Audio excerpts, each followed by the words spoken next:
telah dikumandangkan di mana-mana. Artinya kemenangan besar itu telah datang dan nampak. Kemenangan yang diraih atas dasar nilai-nilai keimanan dan ketakwaan seseorang selama Ramadan. Perlu kita ketahui bersama hadirin bahwa kemenangan dalam konteks pandangan Allah Subhanahu wa ta'ala ini tergolong 3 orang yang akan mendapatkan di tanggal 1 Syawal pasca Ramadan ini. Siapakah orang-orang yang mendapatkan kemenangan setiap tahunnya itu? Yang pertama kata Allah, alladzina amanu. Orang yang akan mendapatkan kemenangan Allah itu kata Allah adalah orang-orang yang beriman. Siapakah orang-orang yang beriman itu? Tentu orang-orang yang memiliki iman. Tampak jelas ciri dan harapan orang yang beriman itu ketika masuk Ramadan hatinya bangga dan bergembira. Ciri orang yang beriman dan memiliki iman itu ketika Ramadan pergi hatinya ini gelisah, hatinya ini sedih dan menangsa. Orang yang memiliki iman adalah orang yang terpanggil dan merasa dipanggil oleh Allah dengan undangan Allah di setiap akhir Sya'ban berakhir dengan kalimat nida undangan Allah, ya ayyuhalladzina amanu kutiba alaikumus syiyamu kama kutiba alal ladzina min qablikum la'allakum tattaqun. Orang-orang yang beriman pasti akan terasa terpanggil dan dipanggil oleh Allah. Karena apa? Karena dirinya beriman kepada Allah. Ketika seseorang itu merasa dipanggil dan dipanggil, tentunya dia hidupkan malam-malam Ramadan itu dengan ibadah. Dia hidupkan selama Ramadan itu dengan ibadah. Bahkan dengan imannya itu sebagai kunci sukses ibadah Ramadan itu. Berangkat dari sebuah hadis di mana baginda Rasul 14 abad tahun yang lalu bersabda, man shoma Ramadan imanan wa ihtisaban ghufira lahu ma taqaddama min dhanbi. Barang siapa yang berpuasa di bulan Ramadan kata Rasul imanan wa ihtisaban, karena dasar kualitas iman dan semata-mata mengharapkan keridhaan Allah, maka setelah Ramadan itu pergi masuk tanggal 1 Syawal, dia keluar sebagai pemenang, mendapatkan sebuah penghargaan. Di bawah penghargaan itu tertulis dengan kalimat ghufira lahu ma taqaddama min dhanbi, diampuni dan dihapus dosa-dosa yang telah berlalu. Ma'asyiral muslimin jumratul mukminin rahimakumullah. Kita dapat merasakan sebagai orang yang beriman itu, orang yang beriman merasakan sesuatu yang jauh itu terasa dekat. Tanpa kehadiran iman, yang dekat pun hadirin akan terasa jauh. Orang yang memiliki kualitas iman, dia akan merasakan sesuatu yang dianggap berat itu akan terasa mudah dan ringan. Tapi tanpa kehadiran iman, justru hadirin yang mudah dan ringan pun akan terasa berat. Salat subuh itu kan jumlah rakaatnya paling sedikit dari salat-salat yang lain. Salat subuh akan menjadi ringan jika hadir kualitas iman kita itu. Salat subuh akan menjadi berat lebih-lebih dengan berjamaah tanpa hadirnya kualitas iman. Oleh karena itu di antara ciri apakah termasuk kita hari ini mendapatkan kemenangan itu adalah terlihat dari hati kita yang bergejolak. Ketika Ramadan kita hiasi dengan kebanggaan. Ketika Ramadan datang begitu amat cinta dan bangga. Ketika Ramadan itu pergi, justru kita merasa kehilangan dengan kehadiran Ramadan di setiap tahunnya karena berlalu. Ma'asyiral muslimin wa muslimat jumratul mukminin wal mukminat rahimakumullah. Lalu yang kedua kata Allah, orang yang akan mendapatkan kemenangan itu selain alladzina amanu wa hajaru, orang-orang yang berhijrah. Satu hari baginda Rasul ditanya oleh sahabat, "Ya Rasulullah, man al-muhajir?" Siapa orang-orang yang hijrah itu ya Rasul? Rasul menjawab, "Al-muhajir man hajar manahullahu an." Rasul menjawab, orang-orang yang dikatakan berhijrah itu adalah orang-orang yang mampu meninggalkan apa-apa yang telah dilarang oleh Allah Subhanahu wa ta'ala. Sedangkan dalam indikasi meninggalkan apa yang dilarang oleh Allah, ini kan memiliki dekat indikasi dengan nilai-nilai ketakwaan. Hampir setiap tahun Ramadan ini datang, dan orang-orang yang beriman dipanggil. Tujuan Allah cuma satu. Setelah Ramadan pergi, hadirin, status kita sebagai mukmin ini naik tingkat dan derajat, yaitu minal mukminin ilal muttaqin. Untuk mencapai generasi muttaqin ini kan tidak seperti proses membalikan telapak tangan, kun fayakun langsung jadi.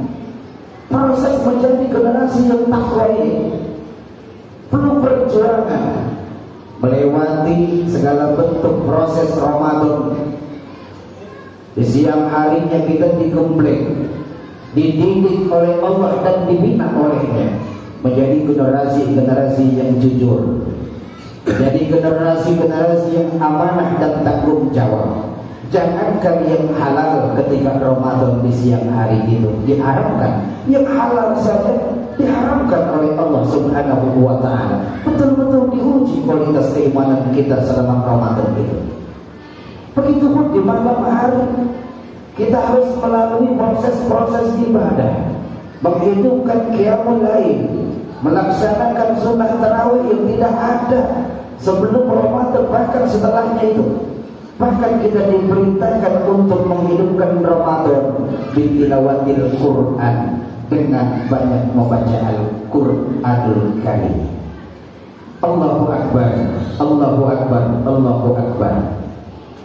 Oleh karena itu, dengan indikasi al-muhajir ini, berhijrah ini, manusia terbagi menjadi 3 golongan besar. Yang pertama, setelah Ramadan ini manusia akan menjadi sosok seseorang yang beruntung. Ada juga orang yang rugi, bahkan celaka. Mana orang yang beruntung itu, hadirin? Orang yang beruntung itu adalah hari ini, bulan ini, tahun ini lebih baik ibadahnya dari bulan, tahun, hari-hari sebelumnya. Lalu yang kedua adalah orang yang rugi. Orang yang rugi memiliki tarif definisi bahwa hari ini, tahun ini, bulan ini ibadahnya hadirin sama saja dengan bulan, tahun, hari-hari sebelumnya. Tidak ada nilai-nilai peningkatan. Sedangkan orang yang celaka itu di mata Allah adalah orang yang hari ini ibadahnya, tahun ini, bahkan bulan ini lebih merosot dan turun dari tahun dan bulan, hari-hari sebelumnya. Padahal usia kita setiap tahunnya, hadirin, selalu bertambah. Umur kita tidak pernah berkurang, tapi jatah hidup kita di dunia ini pasti berkurang. Baginda Rasul Nabi kita yang mulia Muhammad sallallahu alaihi wasallam 14 abad tahun yang lalu bersabda, "Ammaru ummati ma baina sittin ila sab'in wa aqalluhum mayazuzu dalika." Perkiraan umur usia umat baginda Rasul, kata Nabi, itu kan antara 60 sampai 70 tahun. Wa aqalluhum mayazuzu dalika, dan sedikit kata baginda Rasul yang melewati. Walaupun ada yang melewati mencapai 80 tahun misalnya, 90 tahun pun masih ada. Apa kata Allah dalam Quran? Wa man nu'ammiru nunakisu bil khalqi afala yaqilun. Dan barang siapa yang kami panjangkan umurnya, kata Allah, kami kembalikan, bahkan kami kurangi seperti asal kejadiannya. Dalam keadaan lemah ketika diciptakan dan dilahirkan dari perut kandungan ibu, begitupun ketika sudah rentak dan tua, Allah jadikan lemah. Hadirin yang dimuliakan dan dicintai Allah, ma'asyiral muslimin, jumratul mukminin rahimakumullah. Jadikan Ramadan ini sebagai mediasi, sebagai jembatan dan fasilitas dalam rangka selalu meningkatkan nilai-nilai ketakwaan kita kepada Allah. Sebaik-baiknya manusia kata Allah, khairun nas man tala umruhu wa hasuna amaluhu. Sebaik-baiknya manusia kata Rasul di hadapan Allah itu adalah orang yang diberikan umur panjang, wa hasuna amaluhu, amalnya pun baik. Artinya apa? Semakin bertambah usia, semakin bertambah umur, diiringi dengan bertambahnya juga nilai-nilai kebaikan. Begitupun seperti kata baginda Rasulullah, syarru man tala umruhu wa sa'a amaluhu. Seburuk-buruknya manusia kata Nabi di hadapan Allah adalah orang yang umurnya panjang tapi buruk amal ibadahnya, tidak meningkat kualitas iman dan nilai-nilai ketakwaannya. Ma'asyiral muslimin, jumratul mukminin rahimakumullah. Lalu yang ketiga kata Allah, golongan orang-orang yang akan mendapatkan kemenangan itu selain alladzina amanu wa hajaru wa jahadu, yaitu golongan orang-orang yang hijrah dan juga golongan orang-orang yang berjihad. Setelah ini baginda Rasul ditanya tentang hal ini, ya Rasul, man al-mujahid? Siapa sih orang-orang yang dikatakan sebagai mujahid? Kata Rasul menjawab, al-mujahid man jahada nafsahu. Orang-orang yang berjuang itu dikatakan berjuang itu adalah orang-orang yang bersungguh-sungguh melawan nafsunya. Maka satu hari baginda Rasul bersabda di tengah para sahabat ketika itu setelah melalui perperangan besar, baik Safinah ataupun Ghazwah dalam kehidupan baginda Rasul. Apa kata Nabi? Raja'na min jihadil asghar ila jihadil akbar. Kita baru saja berangkat dari perang kecil menuju perang yang besar. Akbar itu kan isim tabdil. Akbar itu dari kabirun akbar. Hadirin yang dimuliakan dan dicintai Allah, akbar itu paling besar.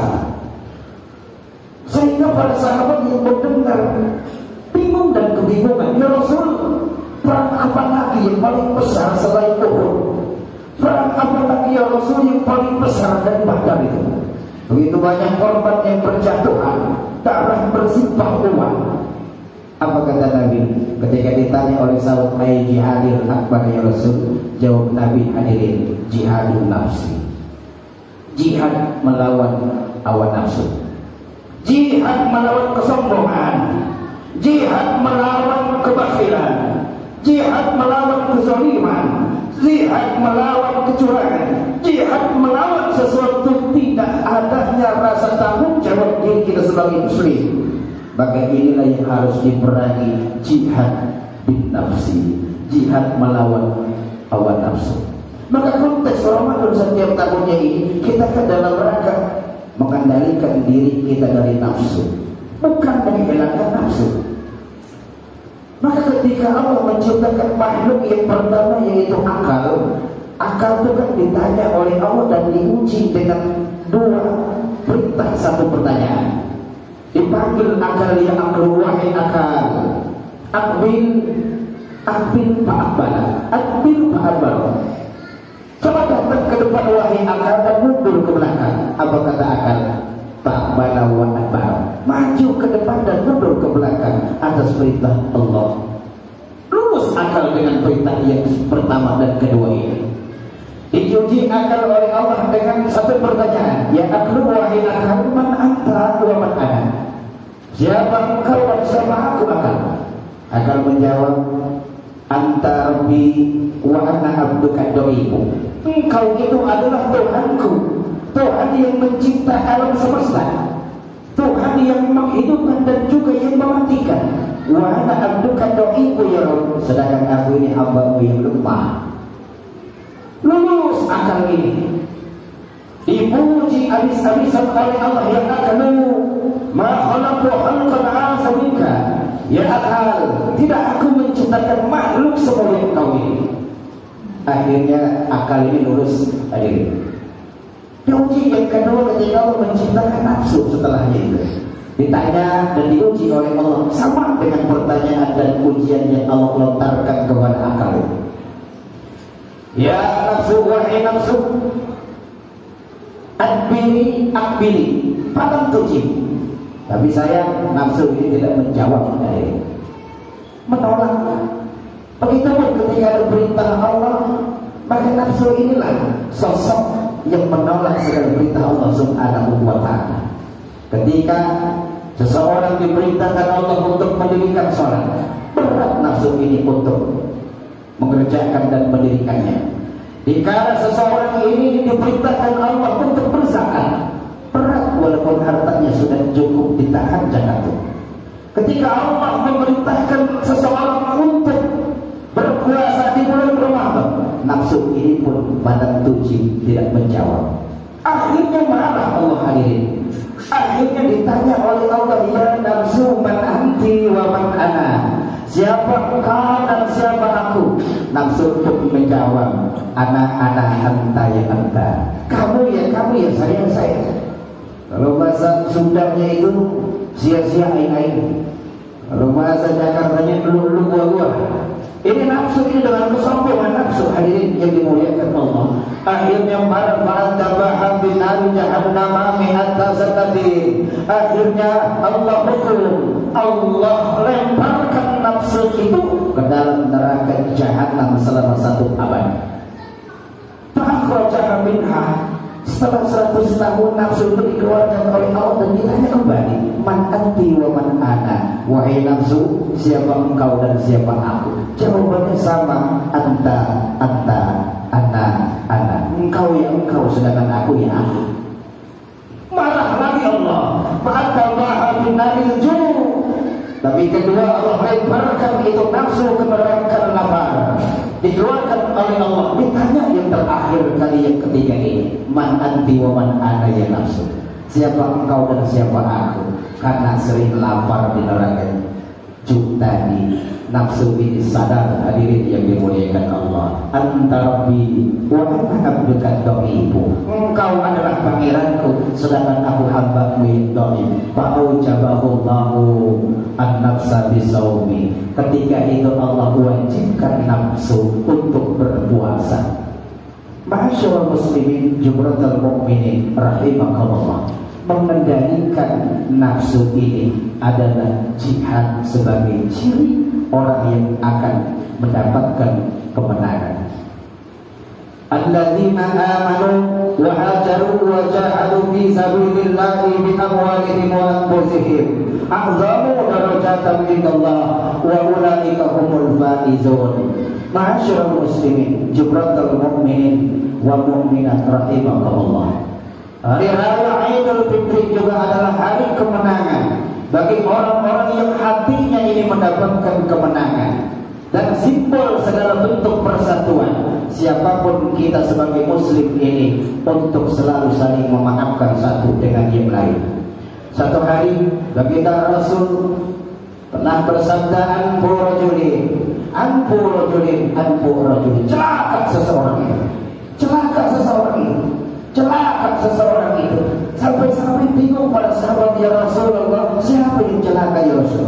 Yang pertama hadirin yang dimuliakan Allah, ketika Ramadan datang sampai Ramadan pergi, seseorang belum diampuni dosanya oleh Allah Subhanahu wa ta'ala. Kenapa dia celaka? Karena tidak ada jaminan dia bisa bertemu dengan Ramadan yang akan datang. Lalu yang kedua, siapa yang celaka ya Rasul? Celaka seseorang ketika hidup di dunia memiliki kedua orang tua atau salah satunya, tapi tidak membuat menjadikan sebab dirinya masuk surga. Ma'asyiral muslimin wa muslimat jumratul mukminin wal mukminat, hari yang fitri ini mari kita buka lebar-lebar hati kita untuk saling memaafkan. Suami dengan istri begitu banyak dosa dan nista dalam 1 tahun, saling berpelukan dan saling meridokkan dan saling memaafkan. Tetangga dengan tetangga saling menjaga hubungan bersilaturahmi. Yang dulu lantarji al-ayyam alatil malam, hari-hari yang telah berlalu tidak akan kembali lagi. Maka kita buka lembaran baru di tahun ini. Pasca Ramadan kita buka di 1 Syawal ini dengan catatan yang baru. Kita hiasi hadirin yang dimuliakan Allah dengan amal-amal yang baru. Satu hari Abu Dzar Al-Ghifari datang kepada baginda Rasul, ya Rasulullah, alimni amalan yuqarribni ilal jannah wa yub'idni minan nar. Ya Rasul, ajarkan kepadaku satu saja amalan di mana dari satu amal itu mampu membuat surga begitu amat dekat denganku, dan bisa dan mampu membuat neraka itu jauh dari pandanganku. Senyum baginda Rasul yang datang ini sosok anak muda. Maka jawaban Nabi pun simpel dan sederhana dan singkat tadi. Apa kata Rasul? Ya Abu Dzar Al-Ghifari, idza amilta sayyi'atan fa'atbi'ha hasanatan. Jika dalam kehidupan ini kau melakukan satu kesalahan, satu kekeliruan dan dosa, maka cepat-cepat tutup kesalahan itu, dosa itu dengan satu kebaikan. Sedangkan satu kebaikan yang kita lakukan itu dilipat gandakan oleh Allah. Man jaa bil hasanati falahu asyru amsalha. Barang siapa yang mendatangkan satu kebaikan, maka baginya 10 kebaikan. Yuk mari di tanggal 1 Syawal ini, lembaran baru kita buka. Kita belum erat-erat hubungan silaturahmi di antara kita. Sehebat apapun ibadah yang kita lakukan, salat yang kita kerjakan, puasa yang kita lakukan, ibadah haji yang kita tunaikan, kalau kita memutuskan hubungan silaturahmi, apa kata Rasul Nabi kita yang mulia? La yadkhulul jannah qati, tidak akan masuk surga orang yang memutuskan hubungan silaturahmi. Barakallahu li wa lakum bil Qur'anil azim wa nafa'ani wa iyyakum bima fihi minal ayati wa dzikril hakim wa taqabbala minni wa minkum tilawatahu innahu huwas samiul alim fastaghfiru innahu huwal ghafurur rahim. Allahumma salli wa sallim wa zid wa alim wa tafaddal wa barik wa jalalika wa kamalika ala asrafi ibadik wa an kulli sahabati ala